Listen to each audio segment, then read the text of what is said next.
Welcome back to the Crafty Yarn Barn. Today I'm going to show you how to make this red, white, and blue oversized throw blanket with Bernat blanket brights. And this blanket measures out to 52 inches wide by 72 inches long. So let's get started and I'll show you how to make it. These are the items you'll need to make the blanket.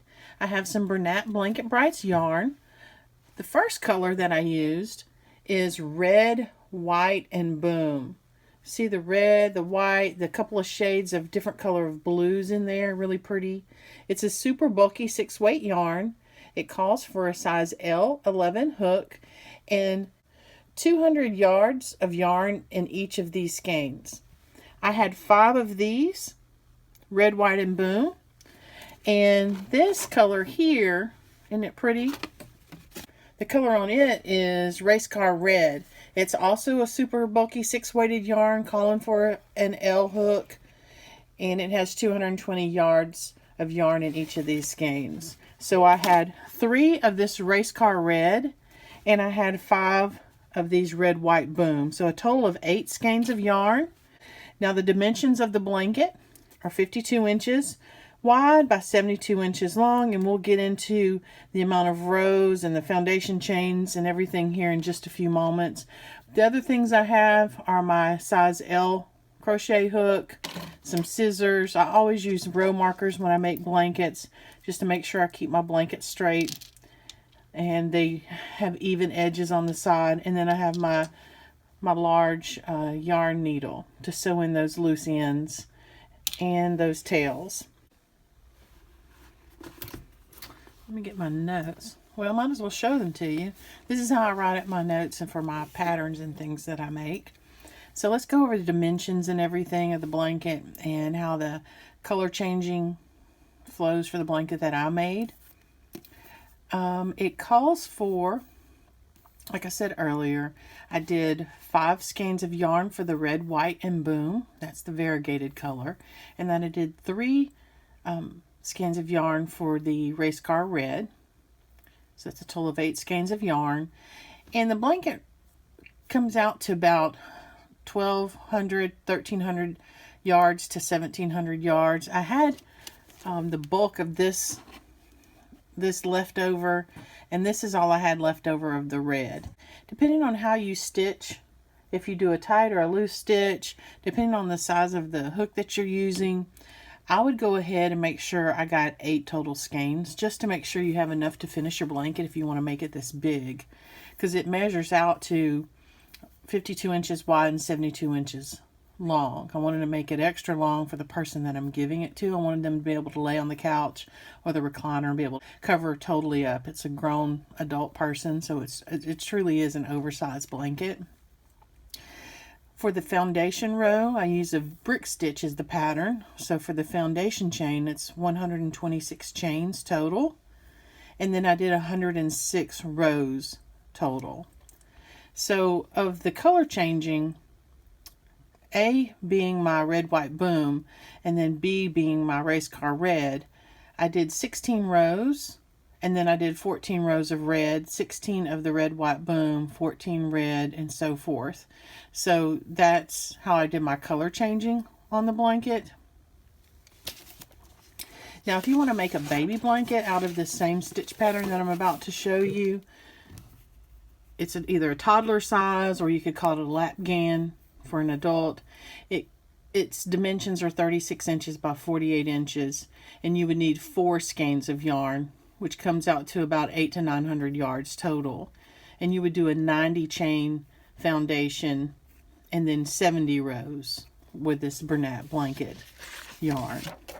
So that's a little bit of bonus for you if you want to make a baby blanket out of it. So let's get started and I'll show you how to make the brick stitch pattern. The first thing we're going to do is put a slip knot on our crochet hook.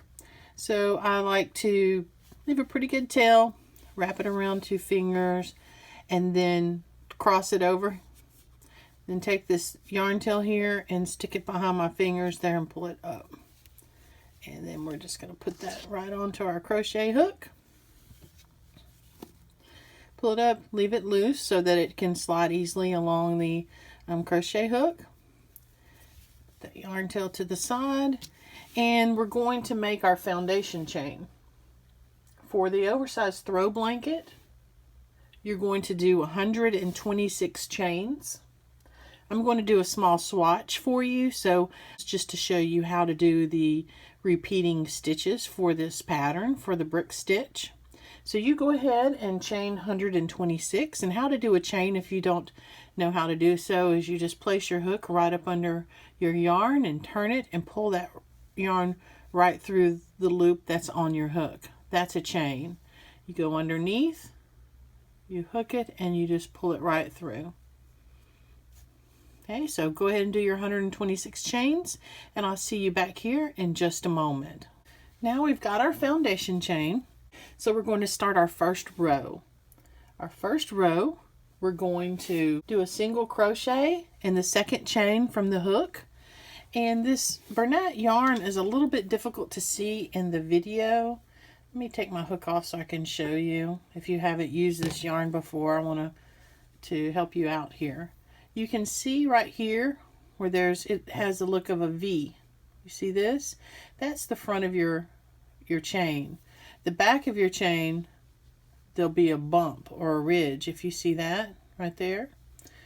Okay, so you're going to crochet into the second chain from the hook.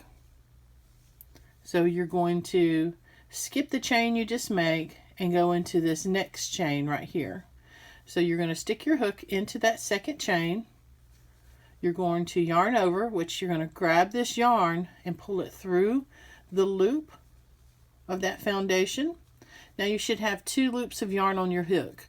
You're going to yarn over, which is take that yarn and pull it through both loops, and that's a single crochet.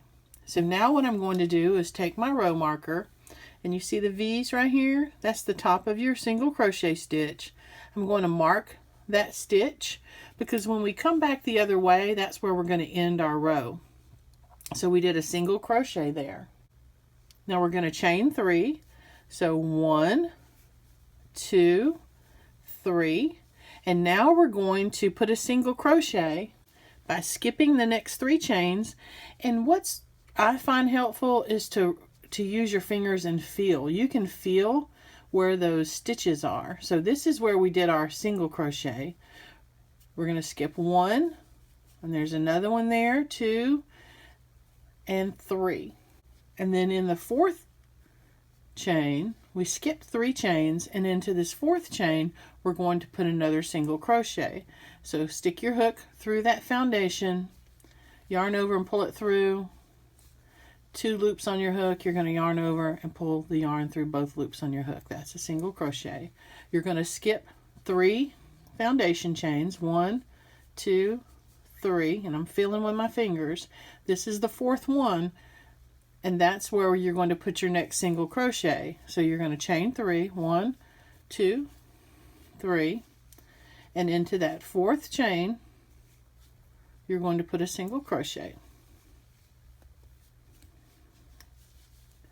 Then you're going to chain 3, 1, 2, 3, and you're going to put a single crochet into the 4th chain. So here's 1, 2, 3, 4.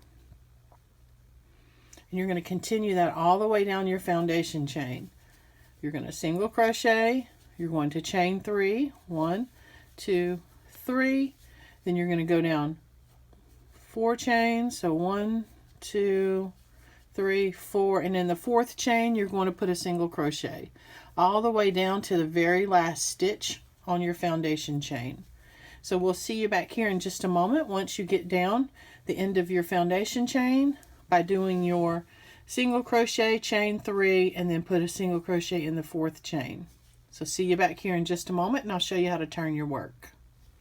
Okay. Once you get down to the end of your foundation, you finish that last stitch end of your foundation chain with a single crochet. You're going to turn your work just like the page of a book from right to left.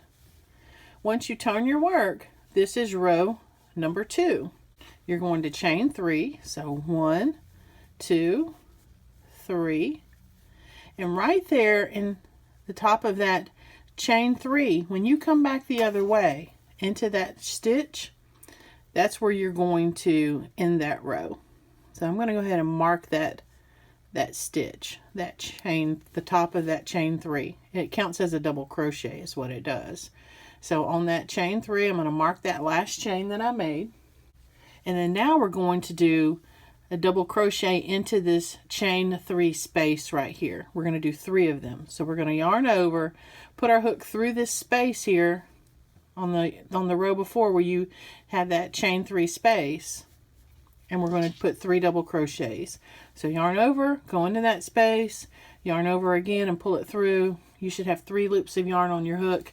You're going to yarn over and pull it through the first 2 loops, then you're going to yarn over and pull it through the second 2 loops. That's a double crochet. So you're going to do 3 of those into this chain 3 space. 3 double crochets.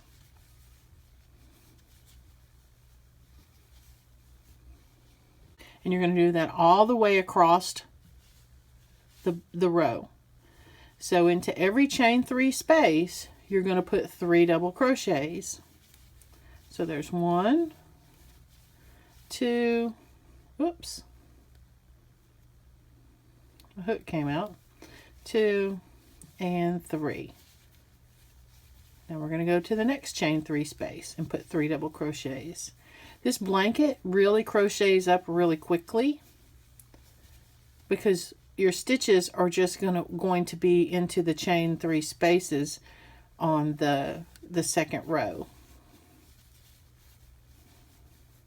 And then when you get all the way down the row, come back and I'll show you how to end your row and turn your work. Alright, I'm at the end of my row, and in every chain 3 space I put 3 double crochets all the way down. Now I'm down to the end. I did my last set of 3 double crochets in this chain 3 space, and here's my row marker. That's that single crochet we started out in the beginning. So right there I'm going to take out my row marker, and right into that stitch where that row marker is, I'm going to put 1 double crochet, and that's how I'm going to end that second row. So go right in there, and we're going to put a double crochet right into that stitch, and that ends row 2. Now we're going to turn our work, and we're going to go back the other way. Let me get some yarn here. So this is going to be row 3, and so row 3 and row 4 is going to be our repeating stitch pattern throughout the rest of the blanket. So I have row 1 and 2 already done, and so row 3 and 4 is your repeating stitch pattern through the rest of the blanket. So let's get started on row 3. I'm going to chain 1, and right there into that double crochet that I just made, I'm going to put a single crochet right into the top of that stitch. Then I'm going to mark that stitch, because when I come back the other way, that's where I'm going to end off that row. So that's a single crochet that I just made. Now I'm going to chain 3, 1, 2, 3, and I'm going to do a single crochet in the space between the sets of the double crochets below. So down below you have 3 double crochets here in this space, and then here you have 3 double crochets. So I'm going to put my hook right in between those sets of 3, and I'm going to do a single crochet. So take my hook, go into that space, yarn over and pull that yarn through and pull it up, and I'm going to yarn over and pull it through both loops on my hook. That's a single crochet. I'm going to chain 3. Now I'm going to go over to the next space in between the sets of double crochet. So here's 3 and here's 3. So right here in this space where my finger's sticking through, that's where I'm going to put my hook. I'm going to yarn over and pull it through and put a single crochet. I'm not going into the tops of the stitches, but I'm going into the space between them.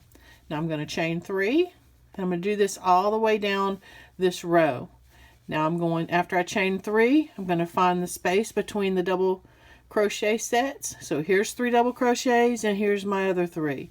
Right into that space, I'm going to pull it through and yarn over and make a single crochet, chain 3, and then I'm going to do that all the way down this row, and then when I get to the very end, I'll show you how to turn your work. So I'm at the very end. I skipped these 3 double crochets, and this is my last stitch where this row marker is. If you remember before, that was the row marker that marked the top of that turning chain where I chained 3. So I'm going to put my hook right into that chain, and I'm going to make a single crochet. So I'm going to go right into that stitch. Don't go in the space, go into the stitch. There's 2 pieces of yarn on my hook here, and there's one on behind my hook back here. So I'm going to yarn over, pull that hook through, and then I'm going to yarn over and make a single crochet. Now I'm going to turn my work. I'm going to chain 3. 1, 2, 3. I'm going to mark the top of this turning chain, because when we come back the other way, we're going to put our last stitch right into that chain. Now I'm going to put 3 double crochets into this chain 3 space. So 1, 2, and 3. Now I'm going to put 3 double crochets into this next chain 3 space.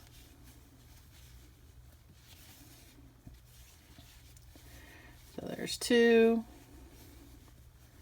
and then there's 3. Now I'm going to put 3 double crochets into this chain 3 space. So there's 1, 2, and then here's 3. And I'm going to do that all the way down the row where I'm 3 double crochets into each chain 3 space. And you're going to repeat that throughout the rest of your blanket. You're going to repeat rows 3 and 4. Single crochet, chain 3, single crochet, chain 3, single crochet. And you're making these chain 3 spaces. So when you come back the other way, you will put 3 double crochets into each chain 3 space. And you do that throughout the entire blanket to the very end. And I'll show you here how to fasten off in case you've never done that before. So I do my last 3 double crochets, and into this single crochet beneath I'll do 1 final double crochet to end this row. And if you were at the end of your blanket, what you would do is cut a pretty good sized tail, and that's where you would sew in your tail. Yarn over, pull it all the way through, pull it tight, and that fastens off your work. And that right there is the brick stitch. It crochets up so quickly because of with this Bernat bulky yarn. It's easy to do because you can not pay attention, not have to try to find those tops of those stitches. You can use your fingers and just feel where those spaces are, because you're doing your double crochets into these chain 3 spaces. You're doing your single crochet stitch right in between those 3 double crochet bunches that you have into that space. Super easy to do, fun stitch pattern, and I love doing this when I use this Bernat blanket yarn. So hope to see you soon. Another project coming out next week, so be on the lookout, and you have an awesome day.